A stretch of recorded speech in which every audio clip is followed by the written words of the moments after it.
Okay, good morning, so everybody. So I hope you will be fine, although the weather is not very good.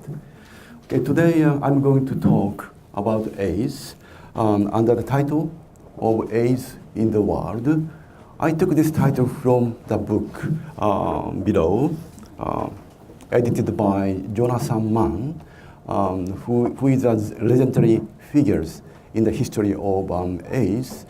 Because of his extraordinary leadership as the first director of the global AIDS program of WHO, also the very unfortunate accident where he was killed in a plane crash with his wife, and shortly after the publication of this book.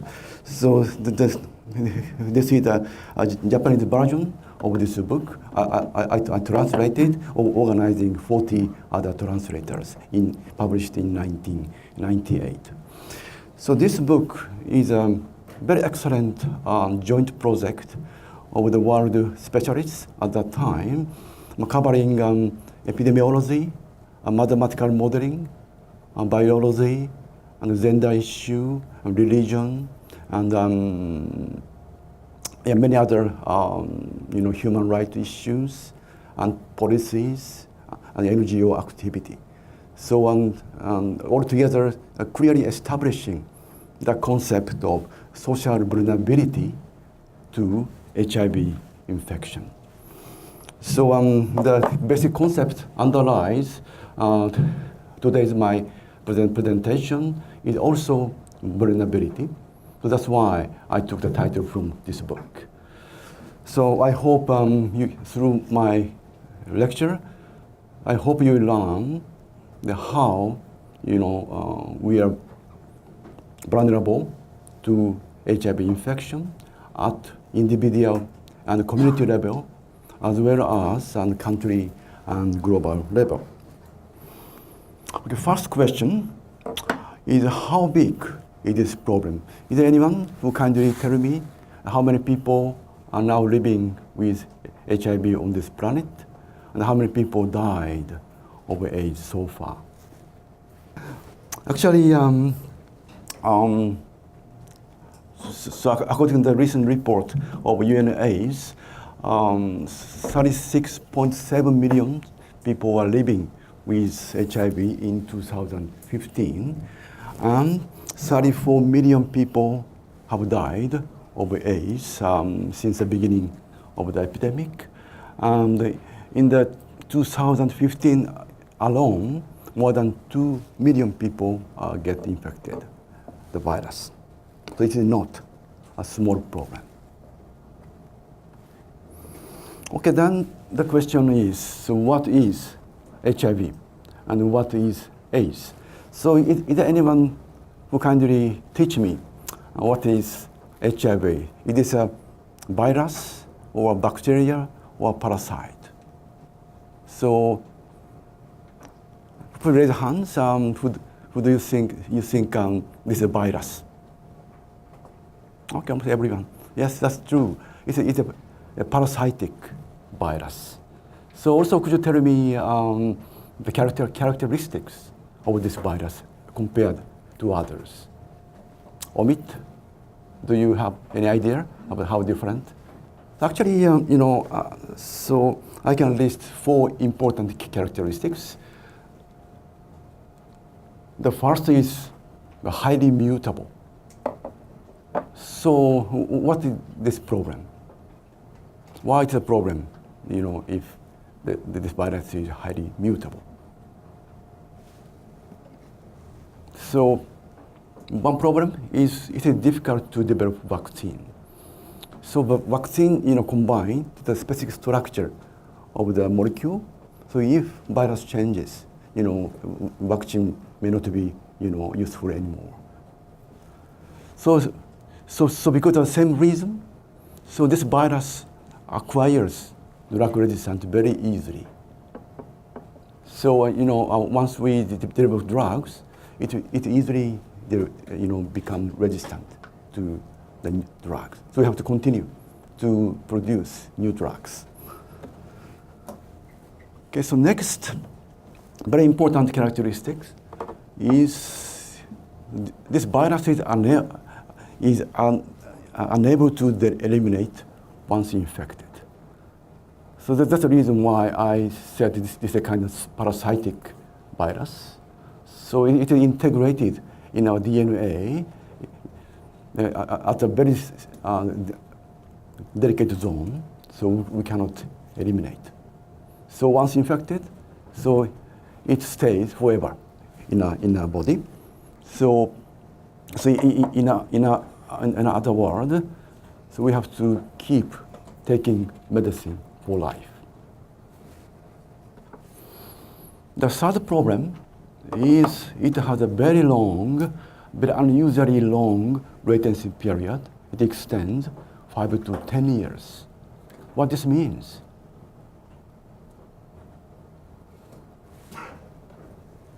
So this means an epidemic is invisible for a long time. So if you're infected, you have no symptoms for many, many years. So you may keep the same behavior that leads to infection. That way, epidemic grows in a visible way.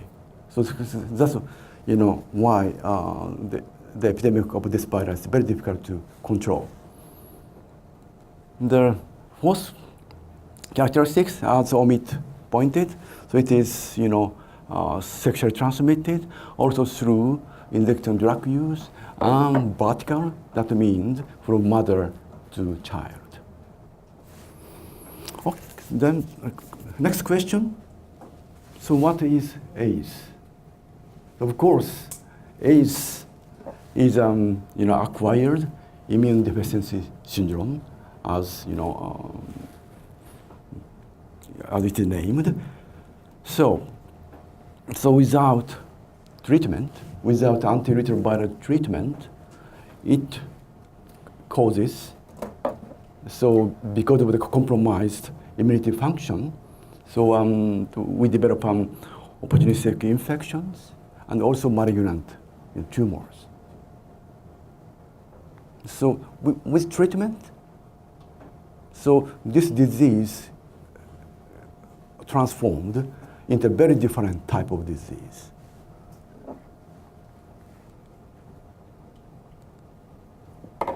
So become chronic disease. It's not only because, people live longer with the treatment, because of the presence of HIV virus, and also because of the side effects of the treatment. So patients are enhanced risk for chronic diseases like CVD is a cardiovascular diseases like cerebral apoplexy or heart attack, and cancer, and osteoporosis, the bone becomes fragile, so diabetes and renal failure. So it becomes a disease that needs a great extent of care.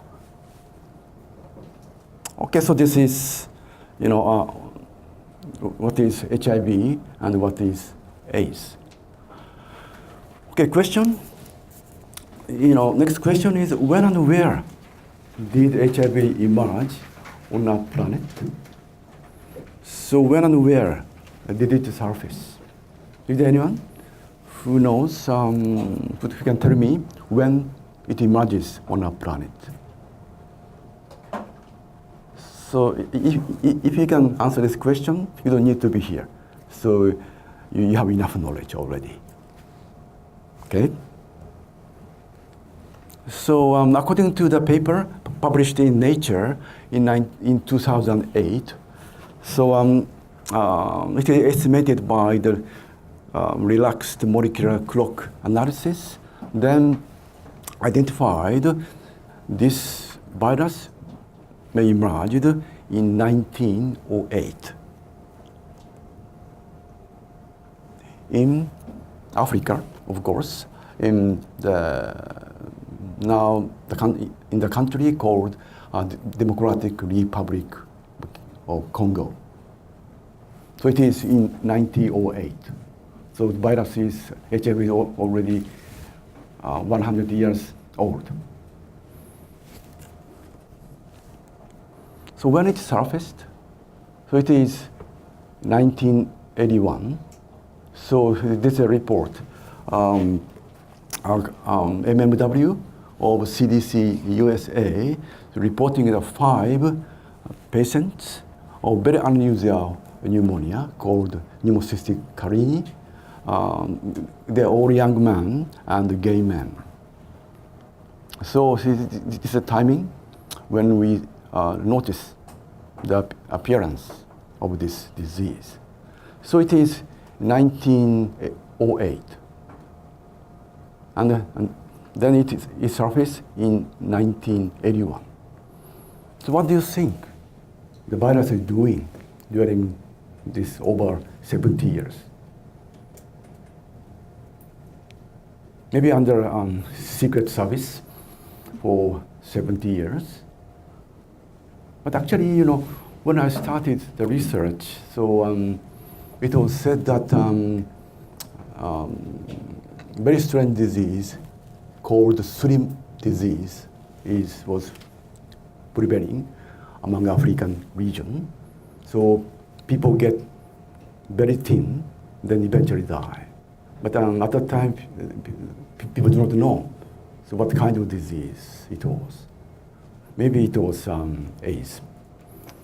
Also around World War II, so there were outbreaks of pneumocystic carini in some cities of Germany, like Dresden or Dessau. So many people killed because of the pneumocystic carini. But nobody knows so what caused the disease. So, you know, even this, 70 years, HIV is expanding, but then without not being noticed that this is because of the specific virus. Okay, so next question, how did it spread out globally? How is it changing over time? I think some of you may know.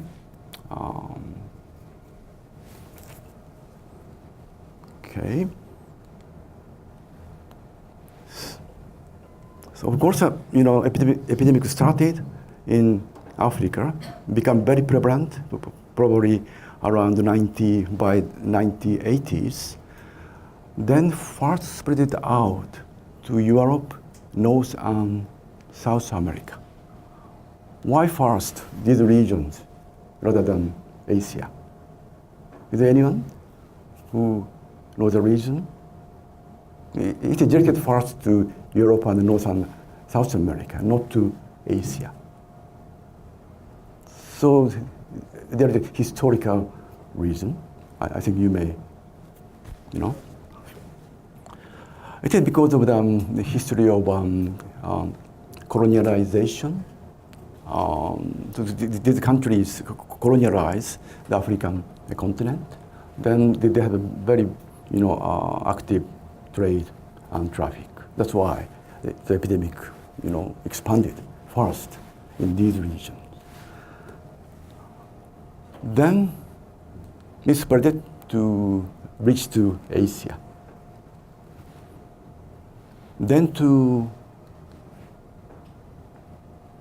former Soviet Union countries.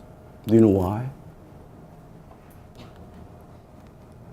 So it is because, people experience a very serious economy recession after the destruction of the Soviet Union. So people get hopeless and desperate. Many run to injection drug use. So we observed a very sharp increase of HIV infection among injecting drug users. After that, epidemic started to expand to Middle East and Central Asia and to East Asia, our region. Okay, this slide show the distribution of the people living with HIV. So as you see, more than 90% are concentrated in low and middle income countries, particularly in sub-Saharan African region. So the reason why we will discuss later. Okay, so this is a global epidemiology of HIV/AIDS over time. So this is a prevalence. It continued to going up. So bottom graph show the incidence. It reached a peak, then now started to decline. So question is why prevalence keep going up while incidence declines. So this is very much epidemiological question. Maybe some excellent students can answer this question easily. The incidence is controlled by I think the incidence controlled because we actually now we have more preventive and preventive program to prevent HIV. But prevalence is increased because the people now get the HIV patient get the ART, so they live longer. Mm-hmm. So they will stay in the population more. So prevalence increasing, but the incidence decreasing. Okay. Yeah, exactly. So the answer is in the next slides. But it is because number of people die of AIDS is decreasing recently. Also, always the number of people die of AIDS is less than the number of new infections. That's why prevalence keep going up. Okay.